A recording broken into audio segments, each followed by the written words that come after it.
Are you tired of the cookie-cutter approach to education that's stuck in the last century? Are you seeking a win-win situation where your family thrives, your kid's education is revolutionary, and you still get to chase your own dreams? Welcome to Unschooled Unleashed. Unlock your child's genius. I'm your host, Matthew Jarecki, an unapologetic rebel dad and promoter of what many consider to be educational anarchy. You know the world isn't going to be won by those that just toe the line. It's the innovators, the visionaries, and the resilient spirits that are going to thrive. Our mission here is to forge those world changers within our very homes with less stress, energy, and time. Unschooled Unleashed starts now. Welcome back to another fantastic episode of Unschooled Unleashed. I'm your host, Matthew Jarecki, and today we're going to talk about the S word in home education. That's right, socialization. It's the first thing that people ask about when they find out I'm homeschooling my children, and it's something I get a lot of questions about from parents who do homeschool, and they're wanting to increase socialization. So we're going to have 2 episodes on this. We're going to call this the Socialization Toolkit. We're going to have the first episode today that's going to cover why socialization is important. We're also going to go into why socialization might be superior amongst the home educated.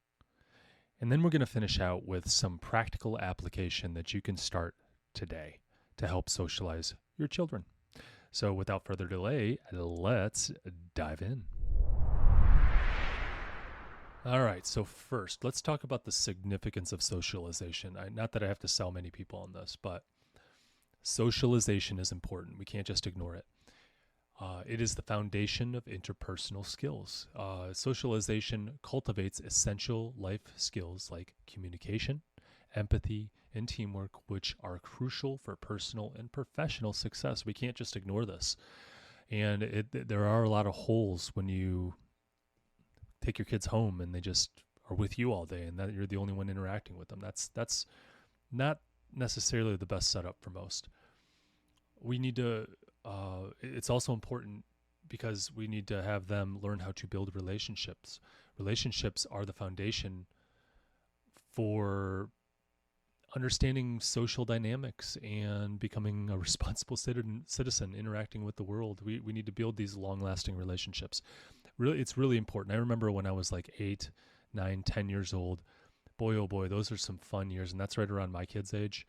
And they need to be around other kids, not necessarily their exact age, but around their own age, but also more, I think.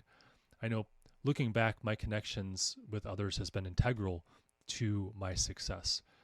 And here's the thing, school doesn't teach it, and it's important. You just kind of learn this passively. Connecting with others creates the value in socialization. So we got to look for those opportunities to connect with others in a meaningful way, and I believe that's the most important way to do it. And learning how to get along with other people is important, and that's one of the things that socialization teaches you, because that lesson of treating others as you want to be treated isn't just learned in isolation. I know I just got together with some of my old Army buddies. We've spent the past 16 years apart for most of us. We haven't talked in 16 years, some of us. And connecting with them was a gift. And I remember that, learning how to live with those guys and socialize myself within that culture was a challenge at one point. But it was definitely a gift on the other end, because I formed these long-lasting relationships and just had a whole new way to interact with people after that, at least in the military front. It's just a different dynamic. And those types of experiences, I believe, are very important. Moving on, why might homeschooling or unschooling, really a home education, why might that actually be superior socialization compared to regular schools? Well, I'm glad you asked. I think it's authentic interactions is what I think it is. I think when we look at schools, first off, if you ask a teacher, are any of their classes to help build socialization? Is that a core principle? And I think the answer is no for pretty much everyone. It's not to socialize. Have you ever been in school and you start trying talking or to a classmate and they say, quit talking, we're here to learn. School's primary objective is not socialization. It just happens to put you around a whole bunch of other kids, but it's in a it's a false construct. It's not the way real life works. In real life, there's age diversity. In real life, you have the ability to choose who you want to surround yourself with. We call that freedom of association.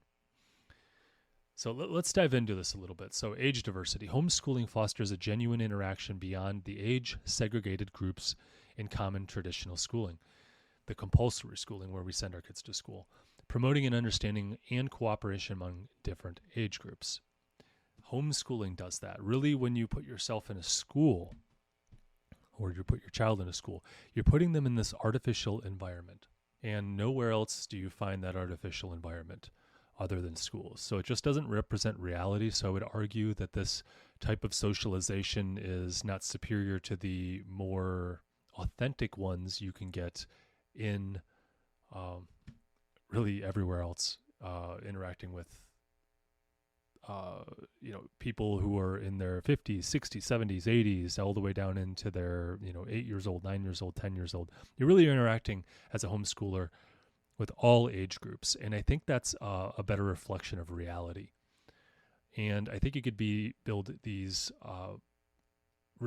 relationships with people of all ages and be able to talk intelligently with people of all ages if you are getting consistent interaction with people of all ages.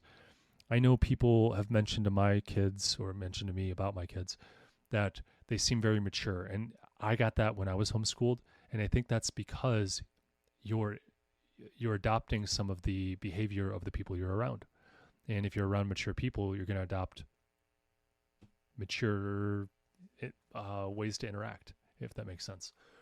I think another thing is that schools actually cause a lot of children to drop their maturity level down, unfortunately.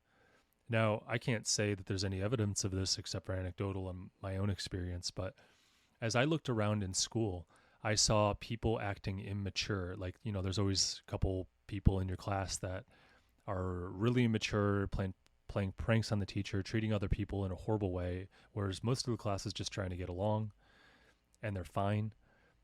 I think that those people, when they continue to stick around and continue to act like that, and you got the rest of the class watching them get away with treating other people in a really disrespectful way, that you start to wonder why you are held, what standards you're held to, and you realize that your standards are much lower in that class. So it might actually breed some immaturity and maybe even disrespect and some other things that you might not like. As opposed to when you're, and that's good to be around, like expose your children to, because they have to see the world as it is, meaning there's immature, disrespectful people out there, but to constantly be around it and have the peer pressure to gravitate towards that, which is what I think school creates. I think that's a problem.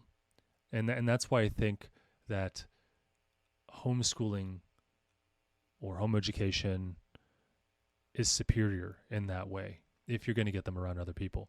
I think you could build more meaningful and deeper relationships that are not confined to the short breaks that are in school. I think that's another great point, because socialization happens around school. It's not actually school. It's on the school bus. It's in breaks. It's during, when the teacher stops teaching and says, hey, work together on something, that some socialization happens there. It's not that it doesn't happen in schools. It's just that is not the main focus by any means. Let me see if there's anything else I want to say about that. I want to say a little bit more about the freedom of association. These school interactions are forced interactions and don't represent real life. And in real life, I can choose who I want to be around. So if I see someone who's bullying, even at work, I can quit work and move to another job, should it come to that. But when I'm in school, dictated by my zip code, or where my parents choose to send me, I don't have as many options. In fact, you could argue that many kids don't have any options. They cannot choose who they're around. They don't have any freedom of association. And again, that doesn't represent real life. And I noticed that when that barrier was removed, my interactions were more genuine, whereas opposed to when I was in school and forced to be around these bullies or these people who were disrespecting me and the people around me. It took a lot of energy for me to put up with that, and it wasn't great socialization. It was, you have to learn how to work with difficult people, but I think we're going to have plenty of opportunities to do that in our life. I don't think we need to send our kids to a 12-year boot camp learning how to work with people who are difficult. I think what we will, if we surround our children with the culture of being able to work together and trying to achieve that, we don't need to throw in a whole bunch of wrenches, because those wrenches will happen naturally. That's just my own personal spin on it. I just think putting your kids in that situation to put up with some of these disrespectful kids, disrespectful towards your child, okay, it requires them, the child requires a lot more energy from the child just to even go to school and learn. I know I started protecting myself, trying to figure out how I could protect myself in every new class I went to, as opposed to seeking new relationships because it just was not a safe environment. I mean, I got picked on a lot when I was a kid in school. And it's part of the reason why I probably am a big advocate for homeschooling, is just because I just don't think it was healthy. I think I've been working through the past 20 some years trying to get out of that mindset that I have to protect myself from new groups of people, that I have to be around, forced to be around people I don't like working with. I don't have to do any of that. And getting out of that mindset has been very difficult. And I know I have friends and family that really struggle with this. And I think that school just sets them up for failure. Like, you're forced to be with this teacher who you don't like. You're forced to be with all these other people, these bullies, these disrespectful people that you don't want to be around. And then you get out into the job market and you tell yourself, well, I have to work for this boss I don't like. I have to work with these people I don't like. And again, there's some truth that you might actually have to, in the moment, work with those difficult people. But let's cross that bridge when it comes to it, in my opinion. There'll be plenty of opportunities to learn how to work through that. In fact, at homeschool, you're going to have to do that as well. So I just don't see the value of adding all that stress to your kid's life when they should be focused on love for learning, when all the pressure's off and they can cultivate some really cool stuff and then find people with other with interests similar to theirs. And I think that's really where those unique relationships are formed, not age-based. Although, you do want to find someone, at least as a kid, similar to your own age, but it doesn't have to be that way. I know I had friends that were older, I had friends that were younger, I had friends that were my own age. And all of them worked. So, moving on. Let's see here. Let's move on to the practical aspects. We really want to look at how we can actually do this and how we can kind of frame how we look at socialization. So first, I'm going to start out with the framing of socialization. We can get into tailored social environments. You're going to set up your kid for success, right? And in many ways, we already do this. This is where we're protective. We're protective of who our kids hang out with. And at a certain age, we should back off a little bit. But at some ages, it's good to be surrounded with wholesome people who align with your values. So I think a value-aligned approach is helpful. Value-aligned approach, in a value-aligned approach, parents can choose their social setting that aligns with family values and individual child needs, ensuring a positive and nurturing social environment. And I think that choice right there is another advantage to a home-based education, because you can choose this type of thing. You get limited choices when you're in public schools, especially, or even in compulsory schooling. It's one size fits all for the most part. There's exceptions, of course, but as a general rule, that's where it is. You're going to have a controlled exposure. You're going to be able to weed out some of the negative influences and harmful social behaviors just because you go, hey, I don't want them in that. So you don't. You just get out, go find something else. Now, there's not a lot of variety, not as much variety out there as I would like. But if you're in a larger community, there are definitely some options. And we're in Cleveland Metro, and there's a lot of options in Cleveland Metro, which is good. We just don't want to drive to the other side of the earth to get there. For our kids, with this value aligned approach, we chose to get our kids involved with church-centered activities because that aligns with our values. Now, if you're not a Christian, you might want to go over and seek something else that aligns with your values. You just got to do your homework. But it's pretty easy for us to just jump into church activities all over town. One of the things we got our kids, again, 9 years old, 8 years old, and 5 years old, they're in that cool age where they just want to get involved with stuff. They want to be around other kids. They want to get out of energy. And we got our kids involved in Awana. And Awana is a church-based program where it's combines athletic skills and with a team effort to, an Olympic-style kind of, I really don't know how to describe it, like an Olympic-style, like, each person competes individually, but then they, as a team, are able to win or lose. And they got these really odd activities like running in circles around these pins, and then you have to do these things. I don't know, but the kids love it. And we do that once a week, and they're getting around other kids and socializing and learning teamwork and learning some good values. I think it's great. And that's kind of one of those settings. And there's many others. There's Bible school, like Vacation Bible School, and some of those things that are value aligned, or Sunday school, stuff like that. And we take advantage of all that stuff. And that's on a regular basis where they're getting to see friends. It's not necessarily for socialization again, but there's a lot more of it than when you have to just sit there and listen to the teacher. There's a lot of interactive stuff, teamwork, that's the stuff we're looking for. Moving on, practical application. We as homeschoolers or unschoolers, however you want it, like home-based education, we want to encourage, let me reframe this. We want reduced peer pressure.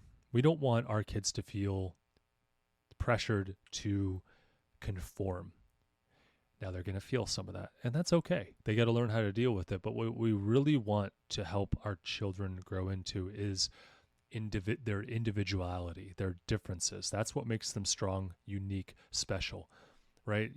When you get married to your spouse, you don't marry them because they're just like everyone else. No, you love your friends and your family or your husband or wife because they are unique. You chose your friends because they're unique. Because maybe they're just like you, and that's hard to find.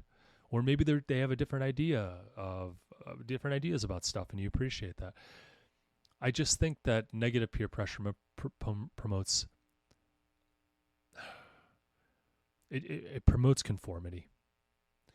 And I just want to help my kids find who they are, hence the unschooling, because I think it's the fastest path. The more unschooling principles you adopt, the more your child is going to learn about themselves, find what they like, find what they don't like, and be able to navigate themselves as early as possible to find their niche in the world.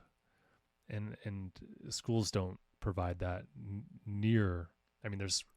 they really don't provide that at all. It's, again, socialization is secondary, and what you want is secondary to the collective. Individuality is what we're trying to promote with unschooling, and I think it does that. We also want to give our kids a healthy self-esteem, and peer pressure does not necessarily help that, in my opinion. Children develop self-esteem based on personal achievements and family support rather than peer validation, is what I believe. Now, the trap is falling into to looking to your left and your right, and your peers are criticizing you and saying that's my self-worth. I, as a Christian, do not believe my self-worth comes from this earth. My value comes from something greater than me. I can gain confidence, which is part of self-esteem, from my personal achievements, and having my family support or my parents and people that love me, surrounding me, telling me that I'm worth more than just my personal achievements, and where my true worth comes from, and being there for being there for children when they're down, because they're gonna take a hit, and we're gonna redirect and say, yeah, you failed on this one, but really, it's the effort that counts. That kind of thing. That's a healthy self-esteem. So we personally surround our children with people who lift our children up. Good people from all age ranges. I know me personally as an adult, and I use the adult model and then bring it down to kids, because that's the world they're going to live in soon. Again, there's big differences between adults and children, but we want to try and set up the framework, a healthy framework for when they introduce it as their children, all the way up into when they become an adult. We want to set up that framework. We introduce them to children of all ages, including and then up to adults, and those people should be lifting our kids up. I think that's just going to give them a healthy outlook on life, and I think that's very valuable.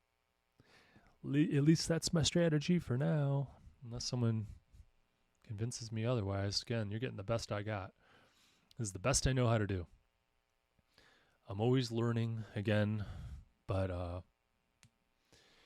peer pressure is a tough one, and that's the best strategy I got. So, practical strategies for socialization continue with community involvement.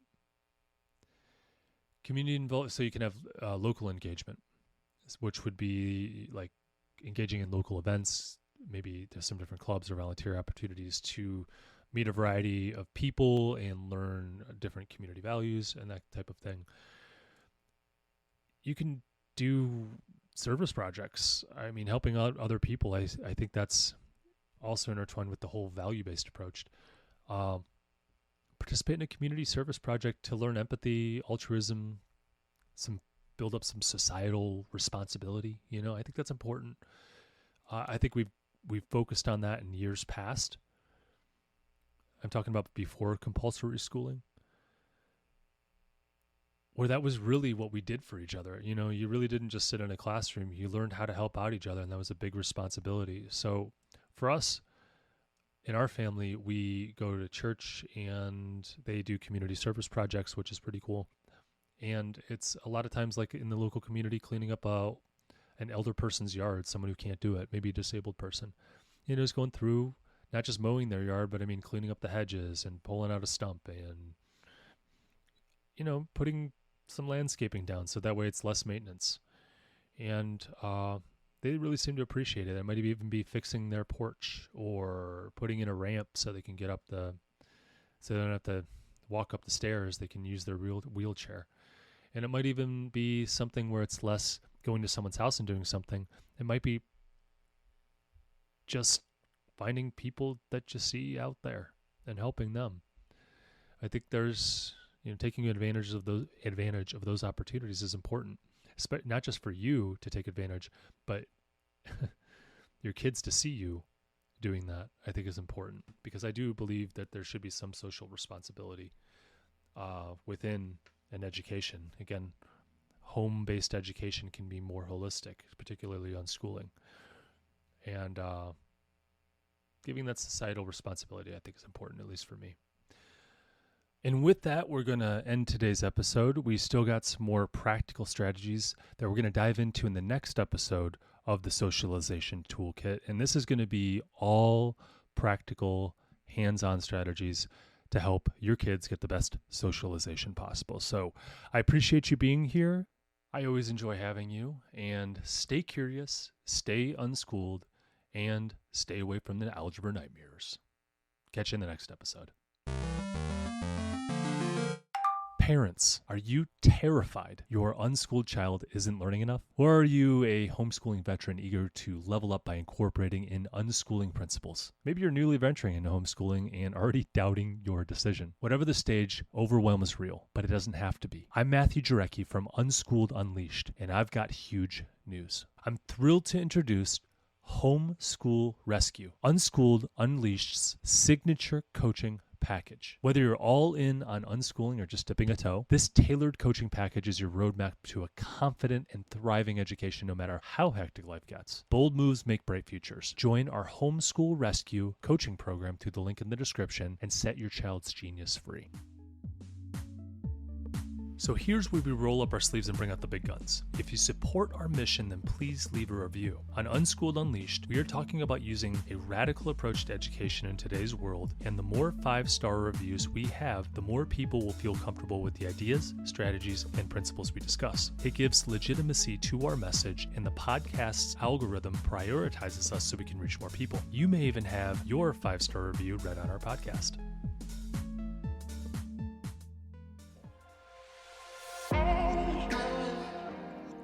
Before I let you go, I have to pause and say this from the bottom of my heart. Thank you. Your presence here is the fuel that ignites this movement. I am incredibly moved that you trust in us enough to click play. You, my friends, are the caped heroes in this story, the guardians of your family's learning journey, and a beacon of hope for your community. Be bold. Do what you think is best for you and your family. Thanks again for tuning in and taking this courageous leap outside of the box for this educational revolution. Welcome to the front line.